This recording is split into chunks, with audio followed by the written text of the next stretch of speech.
Hey everybody, how's it going? Extreme Trends here, and welcome to the top 10 banned roller coasters you can't ride anymore. After the adrenaline rush of this video, make sure to subscribe to the channel and turn on notifications so you do not miss a single upload. With that being said, keep your arms and legs in the vehicle at all times and make sure you're firmly strapped in, because it's time to take a look at some of the world's most unsafe roller coasters. Number 10, M&D's Tsunami. June 2016 saw 10 injuries, 8 of them young children, caused by the tsunami ride M&D's, advertised as Scotland's theme park. Tsunami, which travelled through several loops and corkscrew twists, shockingly derailed after a carriage shot off the tracks at 40 miles per hour. The carriage, which flew off, ended up landing on a children's ride which was located underneath, with injuries such as dislocated shoulders and critical head injuries being sustained. 8 months later, it was unsurprisingly announced by M&D's that Tsunami was to be permanently disabled. They made a statement to rest assure everyone that it will not be returning. Number 9, Nightmare. The Nightmare ride was found in the Camelot theme park in Lancaster, UK, up until November 2012, when the entire theme park was shut down due to low attendance. The theme park acquired the ride for £3 million in 2005, but wasn't reopened to the public until 2007. At just 87 feet in height, yet over 2,600 feet long, the Nightmare featured heaps of loops and hoops. No matter how formidable, the ride and indeed the whole park had to close down because of the biggest nightmare of all: low visitor numbers. Closed after 29 years of service, the Nightmare still stands but rusting away into oblivion.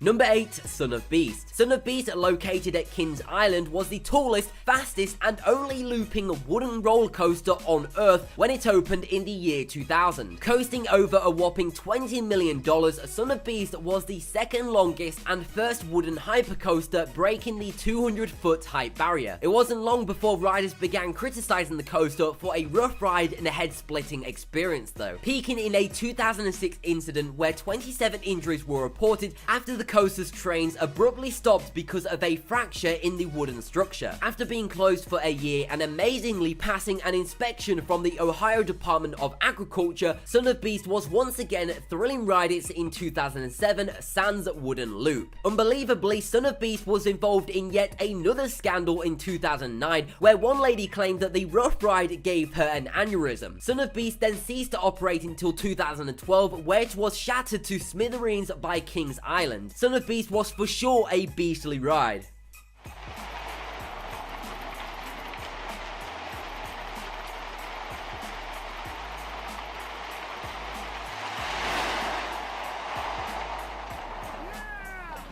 Number 7, Big Bad Wolf. Now this one is one of the most iconic coasters to have ever existed. Big Bad Wolf was certainly one big bad roller coaster. Situated in the Oktoberfest section of Busch Gardens, Williamsburg, Virginia, the ride was in service for more than 25 years before permanently closing on September the 7th, 2009. The 3-minute long ride featured a rickety trip through a mock Bavarian village, narrowly missing houses and shops. Big Bad Wolf had thrill seekers being dropped not once, but twice, with the second drop a stomach-churning 80 feet high before zooming straight towards the death trap surrounding river at 48 miles per hour. I say death trap because the Big Bad Wolf truly lived up to its name when it caused 2 fatalities. The first one in 1993 and the next a decade later in 2003. The Big Bad Wolf was closed in 2009 because it had reached the end of its service life. John Riley, Busch Gardens, Williamsburg Executive Vice President and General Manager, stated that the ride was never dangerous. It's a safe ride and has always been a safe ride, but that was before the Big Bad Wolf blew for the very last time.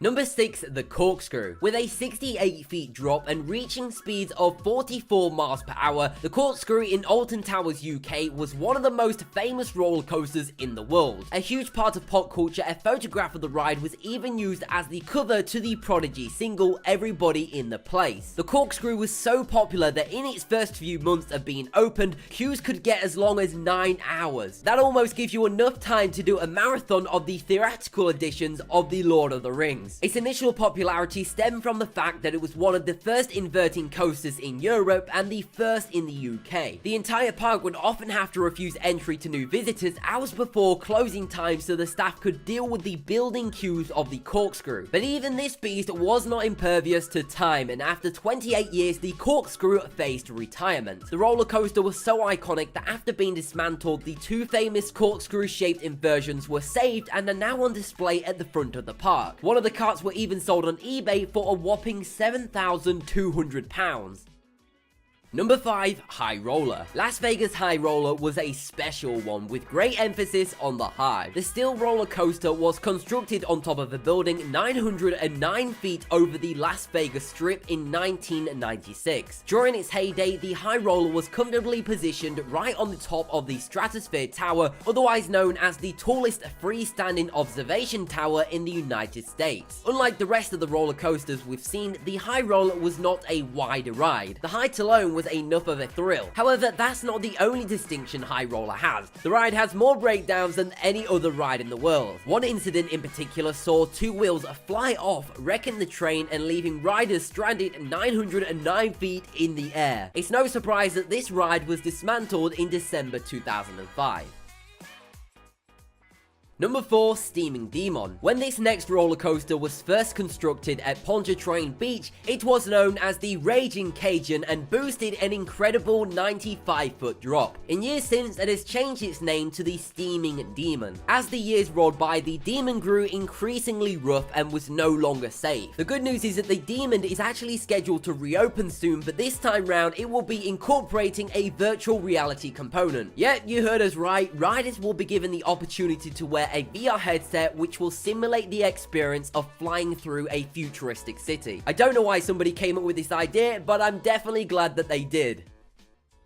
Number 3. The Jester. The Jester had a similarity-troubled life of consistent renovation. Originally announced in 1992, in 1993 it was delayed until 1996, where it was supposed to be revealed under the name Wacky Twister. But the theme park was bought out by Warner Bros, who, in an attempt to tie the new ride with Batman, they named the roller coaster the Joker's Revenge. They even repainted the entire roller coaster to a bright pink color scheme. After mechanical problems in 2001, the Joker's Revenge was unfortunately shut down. But that's far from the end of the story. As comic fans know, the Joker always comes back. A year later, in 2002, the coaster was moved to New Orleans, where it was fixed, repainted, and was given the new name, the Jester. It seemed that nothing could keep this ride down. That was true until, sadly, Hurricane Katrina. The effects of Katrina were so bad that the entire park never recovered, and that the Jester, like all of the other rides, remains abandoned. In recent years, the green paint has started to peel away, revealing the Joker's Revenge pink pattern of its former life. It would seem that the Joker is getting a final revenge. Number 2. Missile Roller. It's not easy to win the title of the UK's best roller coaster, but Missile, in American Adventure theme park located in Derbyshire, won just that. The now defunct theme park opened Missile in April 1989 to a glowing reception. The Missile took 760 rides an hour through a terrifying 3 inversions, where it stayed put until 2005. It was then that the once world-famous theme park shut down due to lack of public interest, but the Missile was relocated at Pleasurewood Hills theme park in Lowesford, England, and currently goes under the name of Wipeout. It now shoots adrenaline junkies through a sickening 6 inversions at 50 miles per hour, 3 forwards and 3 backwards. There's also a petrifying drop from a dizzying 110 feet and a G-force of 5.2, both of which are the highest on this list. No wonder this was voted the UK's best roller coaster. And finally, coming in at number 1, we have the Sea Viper. With a height of 91.8 feet and speeds of up to 43.5 miles per hour, the corkscrew, named the Sea Viper in 2010, was a popular coaster at SeaWorld Coast Goes, Queensland, Australia. It was closed for maintenance in 2014 and then mysteriously never reopened. Maybe because of spooky goings on, or maybe they found a secret Indian burial ground, or maybe they just couldn't be bothered to finish it. You decide. Either way, the Sea Viper lasted from 1982 to 2014.